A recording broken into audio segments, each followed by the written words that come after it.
Jeff, the other commentator. Today we're going to be casting the game, and I'm the co-caster. Mage is here. The actual caster, he's the dude who's actually be casting, and I'm just here because, I don't know why. Why am I here? You know, that's a very recognizable intro you have, and as I'm sure all of you have guessed, that is Pureby that's kicking us off here. We are in Game 2, which could be the final game of the Play Free-For-All 2v2 Random Hero Tournament. It's been a great tournament so far, and Game 1 went to Hawk and Xelsing. Hawk is playing as Topadin on this map, and Xelsing is under Xelsing. We've got StarShaped and Rain as the other team, and they had a beautiful match to get in from the semifinals, a winner-go-home match, and it's really been a lot of fun so far, and we're hoping to keep it up here. If we can get a win out of Team Swedish Chef, then we'll go to a Game 3. It is currently 1-0 with Team Hawk leading the way. Team Hawk, charging. They had a really strong appearance last game. I think Team Swedish Chef is going to have to either step their game up this game and kind of come up with a better strategy than what they did last game, or they are just going to get outmaneuvered again. They can't do that 1v1 thing. It did not work out well for them at all, and their opponents just kind of took the advantage and they just rolled with it, and they never let up, not once. It was very relentless. Yep, and we actually have dual Night Elf here for Rain and StarShaped, and I wonder if they're just going to be going for mass hunts both. It looks like it at this point, which is kind of the classic StarShaped strategy, but it could work if they're not scouted at all. Random heroes may throw that a little more into whack, though. Yeah, I think if they can if they do something like double hunts and they really just pressure the crap out of one of the players, I think they can actually do something. I don't think that they're outmatched or outclassed here, but I do think that they're not going to win a split 1v1 type of situation. I agree with that. I think Hawk is currently the best solo player. I mean, both Rain and StarShaped don't really play very much Warcraft 3 anymore. So a 1v1 between Hawk and either of them is going to be tough. Alchemist and a Naga Sea Witch, not the worst combination in the world. And we've got a Farseer coming out and a Panda, so pretty decent heroes so far. The human can certainly make do with the Farseer, I think, and get some pretty good creeping going on. It looks like we are going to see Rain go ahead and do some harassing, and it looks like StarShaped is on the way to join him. Meanwhile, we're going to have a dual creep on the the orange camp here, which is a hunter. Oh, yeah. I mean, when StarShaped plays with Rich, they do go for Team Huntress Shaped, so that probably makes a little bit of sense. Shop is not going to make it. Nope, it is not. So we do see Hawk doing a good job of splitting his summons up so they don't both die instantaneously to the Wisp there. And looks like, I don't know, Rain really needs to go ahead and get a pair of boots, or StarShaped needs to get a pair of boots on that Naga as soon as possible, since we can see it's just so easily chased down right now, and Xelsing doing a nice job with the pathing here to try and block it, get as much damage done to it as possible. Block it, and also, I mean, one of the things is that the Naga, I feel like for StarShaped and for Rain, their heroes aren't that great for going mass hunts. No, I think that the Naga is fine. I mean, that helps you pull off Huntress rounds and stuff like that, but the Alchemist is a little weak unless they do go for Mass Footman, and then I suppose that Acid Bomb does pretty good damage and lowers the armor, so that could be favorable for the hunt.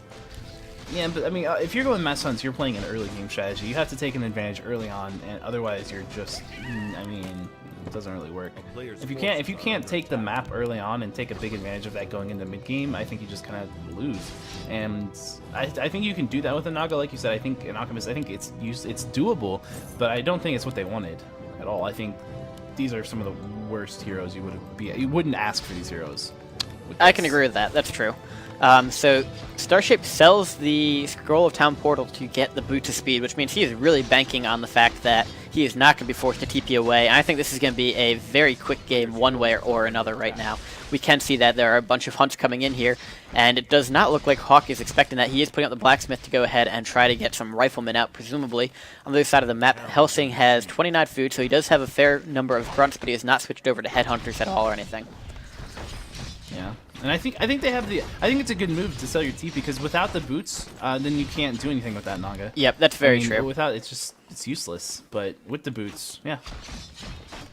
So I'm interested. Yeah, and if they take this barracks down, I mean, that would be pretty spamming for Hawk right now. He does have the Arcane Vault going back up in his base, but they do not have any peasants repairing it yet, and the beauty of the Huntresses is obviously they will hurt it. So it looks like they are going for split attacks, actually. So this is very interesting, and the Panda is going to be surrounded by the Hunts and the Creeps right now. The Panda is going to go down right now, so Xelsing loses the Panda. Rain is going to be able to grab a bunch of experience here. Xelsing actually hired most of the mercenaries, which is probably good for him since it means that they will not be hired by Rain. And Rain looks like he is going for a tower strategy, so they are continuing to play this as a solo, which I find very, very odd. I'm so confused. I mean, I feel like right now, what's going on right now at Hawk's base, I don't think it's worth it. I think if StarShaped went over there to Xelsing's base right now, they could kill him. I don't think there's. And it looks like that's actually what they are going to do. So yeah, and oh wow, Ancient Protectors. Yep, there are a bunch going up, and it does look like Xelsing has seen it in time that he can probably bring the ones on the right side down, but he's got two more on the left side that he's not going to know about. So I think, yeah, doing their work. And if they take out a couple of burrows right now, he'll be completely food blocked. So no, I think that this game really could go towards Team Huntress right now. There we go. So we do see Militia TP in with Hawk right now, and they are now fighting uphill. So Team Huntress is fighting uphill. You don't like to see that, but there's not any range. What? Let's not go. Really, even the top of the foot? Nope. It's just okay. Well, it's not a tilt, but okay. But we can see the Acid Bomb actually doing quite a bit of damage right now. And we do have two of the Ancient Protectors up, Moonwell going up as well, and on the other side the two Protectors will be up momentarily. But there are a bunch of very weak Huntresses. Too bad it's a little too early to grab a Scroll of Healing since it really could be used. Yeah. And this is kind of the thing that I think StarShaped and Rain are going to be fearing right now, is having a strong presence in the early game and, you know, saying, okay, we have the map control, but then not really being able to do anything with it. If they can't push into this base... Yeah, they need to be able to take this Bestiary down, take a couple of burrows down. I mean, it's going well for them right now. If gets out with rifles, then they're totally screwed. So they have to stop that. And they have the ability to, it's just a matter of are they going to. Yeah, execution's going to be big, and it looks like Xelsing has not yet started feeding Hawk, so that would be the next part if they decide Xelsing is not going to be able to control his base, then just give Hawk money so he can mass produce units, but has not turned to that yet, and Xelsing very close to losing this Panda, does have a TP though. So here we go, we will see the Spirit Lodge be denied, yep. And the Bestiary did get up, so if they wanted to, they could produce a couple, they're going Raiders instead. I was thinking they might decide to go for Wyvern, but that looks like that will not be the case. I think Raiders are pretty good against Huntresses too. I mean, it's obviously Wyverns are good, but the problem is Ancient Protectors will just take them down. But siege damage is good versus Hunts. Yep, and Xelsing does have a Demolisher out and ready to go, but now he is going to be almost food block. He's down to 30 cap, and the Panda looking very low here. Will they chase into the base to try and get it? Looks like they're wisely going to back off here. Second hero comes out for Hawk, and it is a Naga. I'm not sure how long that Naga's been there, to be honest. Haven't noticed it. And the force here is getting very close to level 3. Do you want to check the bases? I presume that both of our players are still, or sorry, both of our Huntress players are tier 1? Yeah, okay. They're tier 1. So they really are all in on this push, and it needs to work. I mean, they're in a good spot. It's just a matter of making sure that you get it down. Finish it. Yep. They need to get that Demolisher killed off soon, too. Yeah. And there we go. Panda does buy a potion of healing, so. I mean, to some players who are looking at the situation, they might say, oh, there's Hunts and there's Towers. And some people might say, okay, well, the game's definitely over. And it could definitely be over, but it's a matter... We're not, you know... They're dealing with a teched human, so there is a time. Like, if they don't finish the space off quickly enough, then they will lose just because they'll be out-teched, and Hunts are not good for sec at all. No, and honestly... Xelsing and Hawk are actually holding up pretty well right now. I am not feeling great about this. They're bringing down the Ancient Protectors.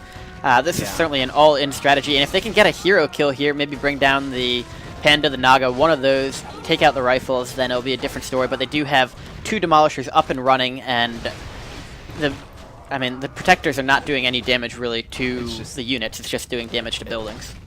It's just so close right now, in my opinion. Like, I could see this going either way. We do have some glides coming in here for Rain, so that could be a good game changer. We'll see how that works out. And the Ancient of Wonders is in the process of going up as we speak, but the Demolisher does take that down. And here we go. We have more Huntresses that are just incredibly low right now. Oof. This is not feeling good about this. Although this Alchemist, actually, I do like the healing waves. I do like that for the hunts.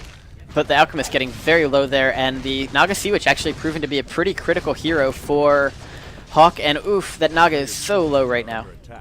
And the speed scroll means that it's almost certainly going to go down to one of them. Yep, there it goes. So Naga does go down.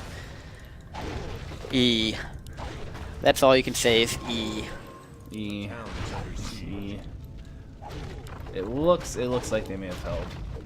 It does indeed, although they're not going to give up. No, they're not going to give up, and Ballistas did take down one of the Demolishers. The Huntresses will take down the other, but the Burrow's doing so much damage to these Huntresses.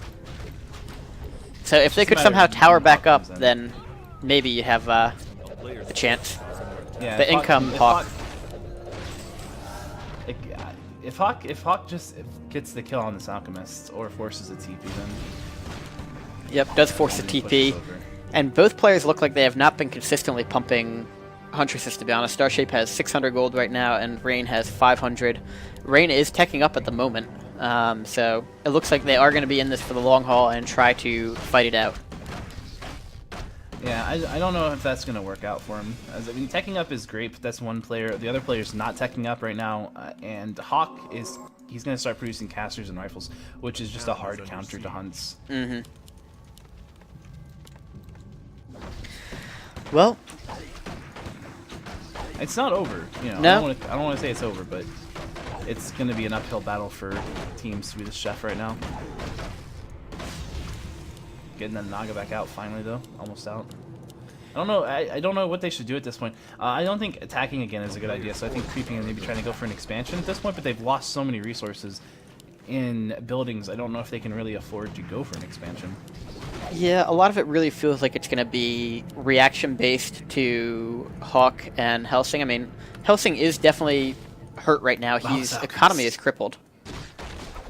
What about the Alchemist? Yeah. Oh, you think it's going to go down here? Yep. No, well, he might. Well, see what happened was it was nighttime, and he went into the shop and he was buying stuff, and he didn't get out. Potion visibility. Ooh, beautiful breath there from Xelsing. Did get the ensnare done off and went invisible, but GG comes out from StarShaped, and Rain says GG as well. Well played. GG. That was the finals, right? That was the last game of the finals. So if you're watching this on YouTube, you should have gone through the rest of the tournament by now, or maybe I decided to put the finals out first. Who knows? But a great game and a good way to end it. Short but sweet, and it looked like Team Huntress might have had it there for a moment, but not to be. So close. So well, close. Pureby, thank you for joining me. Let's give everybody a reminder where we can find your channels. At youtube.com/SirPureby or twitch.tv/Pureby or twitter.com/SirPureby.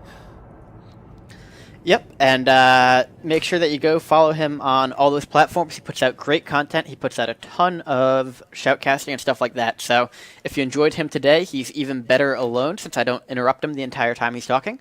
And he's quite the color commentator himself. And then lastly, we definitely need to give a big shout out to Play Free For All, especially Ugrelanian and Over Admire and Ponty.